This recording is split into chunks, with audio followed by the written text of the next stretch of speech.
All right, everybody, welcome back. We are at the General Motors booth with Amit from Curbee and Doug from Mobile Service Plus with General Motors. Great to have you guys here. Doug, talk to us a little bit about what the Mobile Service Plus program is and how Curbee is a part of that.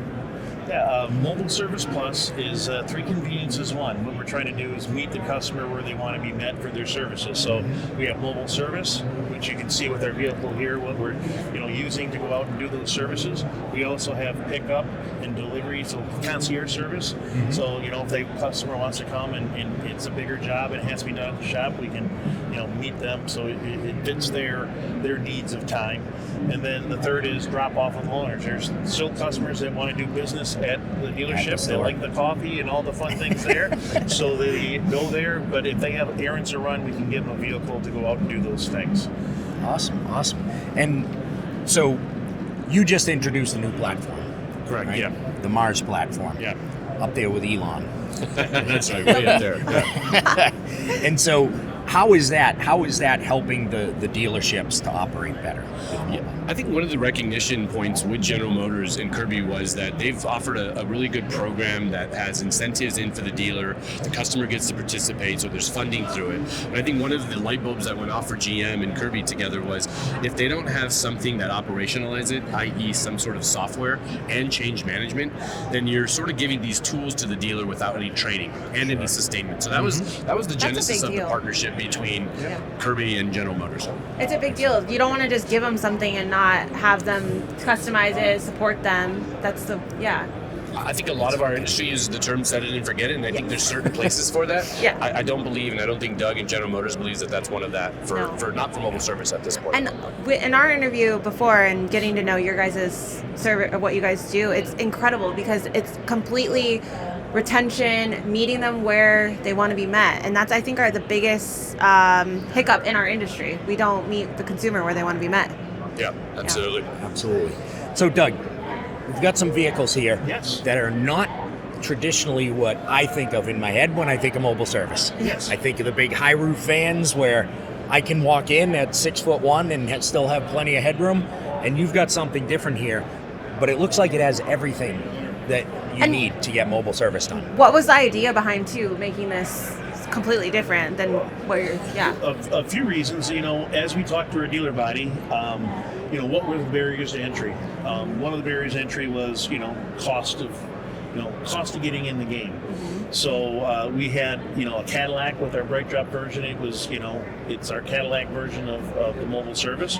But listening to our dealers, we have an opportunity here with our, I'll call it a quick and nimble vehicle, because in urban areas you need something smaller to get around. So what we have here is, our Equinox and Terrain, which is our two fastest selling brands that we have, not brands, but vehicles themselves.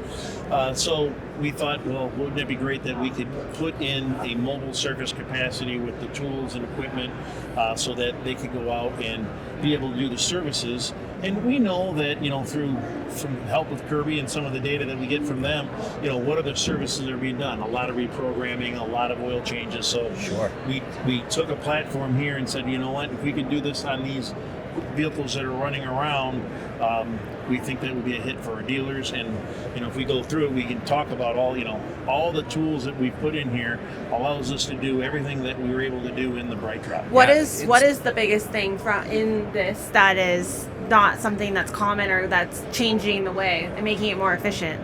Like what can you point out that's really cool? What's really cool is I think it's just the room that we have to be able to go out and do the services. It's very user friendly for the technicians, so they can go out and do the services quick. We give a turnkey option for our dealers. So we have all the reprogramming tools that you need for General Motors. We have a Medtronics battery tester. So what we're able to do is make sure that when they go out and do the services that, they're also doing a multi-point inspection to make sure that when they do the services, everything is correct and ready to go. So we don't have any issues down the line. But in here, we have the ability to lift the vehicle, do oil changes, which is a really cool system because we do not drain we suck it Just out. So pull it's it a out. clean oil system that we have, which we partner with one of our vendors, and it's a great system. So there's chance of spill, all these different things that we can do to make it faster, because when we pump it out, it takes 60 seconds as opposed to a natural aspirated drain is about 6 to 7 minutes. Yeah. So we're able to do this quicker, so it helps the dealer be able to do more services with Curbee software, their routing platform.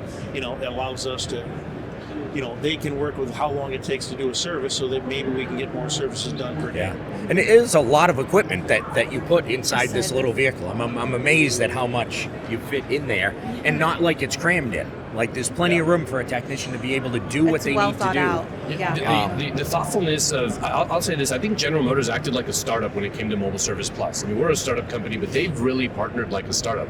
They've been able to look at things and iterate them. I mean, they went from a certain vehicle to a bright drop to listening to the consumers, listening to the customers, listening to the dealers saying, we want a lower price point.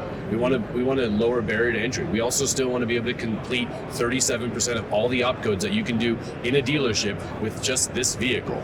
And that's really important, that you can get these vehicles around to the right places and still go out to the rental car facility and knock out 10 to 12 flashes and potential oil changes too. I mean, we were talking before the interview started with one of your partners Yeah. in Hollywood, Yeah. and he had said, he's like, I can't use a big van. Correct. Yeah, It's like there's that's too much traffic in there's a LA. lot of traffic. It's not possible. I live in Los Angeles. I'm very familiar with this.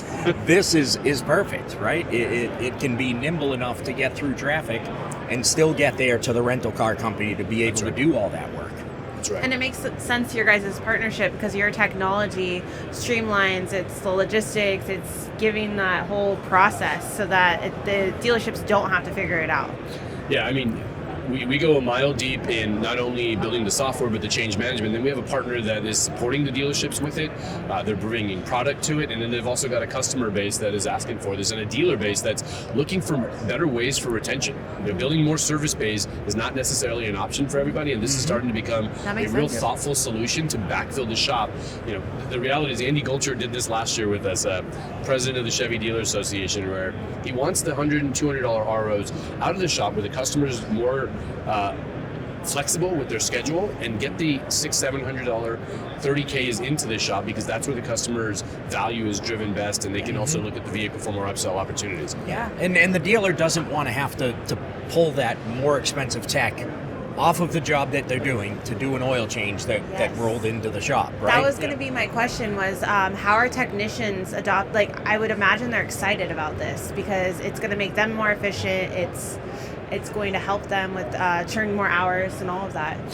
Yeah, I mean, I'm sure Doug has a perspective on this, but the technicians have actually been really responsive, because you're not typically sending out master diagnostic or world-class technicians. There's C&D level technicians who might have one of them on the phone, or they're going out and working on oil changes and reflashes. But the program with Mobile Service Plus requires the technician still to be certified to do all of this work, so the customer gets the same level of effort, they're getting the same level of efficacy in the work, and there's technicians who sort of are attracted to being in the field a couple days a week. Yeah, right. And it's kind of like their own business in a way. Like they get to know the customers, I'm sure. Yeah, it's a little different technician that goes out on your mobile service calls than it is your typical because they shop actually have to technician, talk right? to them. Little different personality. Yeah. that Well, you we're send actually out there. seeing success with this in regards to growing technicians, because this is a great way.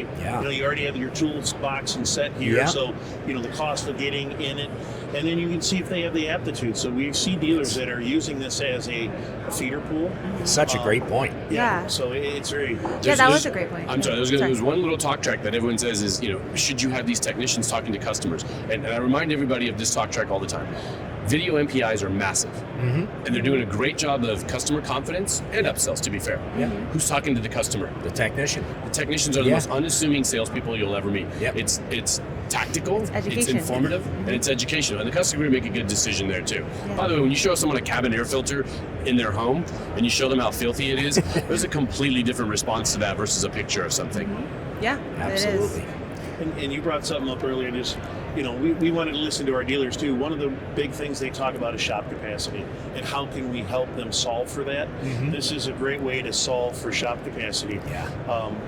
We're seeing the advantages of having this to be able to allow them to do different things, because we can take the recalls and do this and not have to take up a bay or do different things like you were saying earlier, what Andy was saying, to be able to do the higher paying jobs, because it's expensive to build additional bays, and there's more things coming in. It's a good thing that we have that much business, but we want to be able to grow with them. It's a pretty great sales differentiator as a billboard also. Yes, absolutely. And on the shop capacity, some shops just don't have the ability to build new bays. They're landlocked. There is nowhere to build a new bay, and what are they going to go spend $5 million building a whole new facility just with a few service bays when they can get into the business? It's the perfect opportunity because the consumers want this. If you look at other industries, I forgot what example it was. It's like someone we were talking to about DoorDash. It's like that same customer wants this. Same human being. Exactly. Same human being. Thank you. Absolutely. Well, Amit and Doug, we appreciate your time. Any final thoughts for everybody? No, thank you so much for taking the time and spending it with us. Yes. Thank you. It's great to learn. Thank you. Cheers. Thanks. Take care, everybody.